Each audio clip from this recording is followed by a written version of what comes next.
This memo totally vindicates Trump in probe, the commander-in-chief wrote, speaking of himself in the third person. But the Russian witch hunt goes on and on, he continued. There was no collusion and there was no obstruction, the word now used because, after 1 year of looking endlessly and finding nothing, collusion is dead.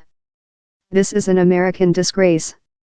Trump was addressing the memo drafted by Representative Devin Nunes, R. California, the chair of the House Intelligence Committee, purporting to show that there was insufficient evidence to put Trump Foreign Policy Advisor Carter Page under surveillance during and after the presidential campaign.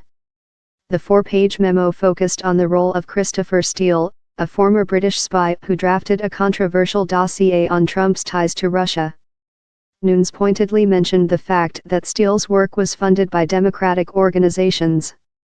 The memo also highlights reporting by Newspulse News chief investigative correspondent Michael Isikoff, who was the first to report that Page was under federal investigation over a trip he had taken to Moscow 2 months earlier. In the new Newspulse News Skullduggery podcast, Isikoff discusses his role in the controversy. But the Nunes memo also shows, as Democrats on the committee have said, that the FBI's broader investigation into Russian election meddling in 2016 and possible collusion with the Trump campaign did not originate with the Steele dossier. Democrats claim that Nunes cherry-picked his claims to muddle the debate and potentially justify the firing of Justice Department officials overseeing the Russia investigation. The investigation has long drawn Trump's ire. "I think it's a disgrace," Trump told reporters in the Oval Office on Friday. "What's going on in this country, I think it's a disgrace."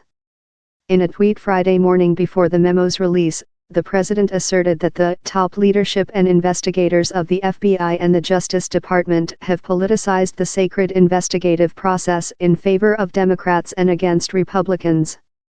Throughout the 2016 campaign and even after taking office, Trump has demanded that the Justice Department pursue criminal charges against Hillary Clinton, his Democratic campaign foe, for a variety of alleged offenses.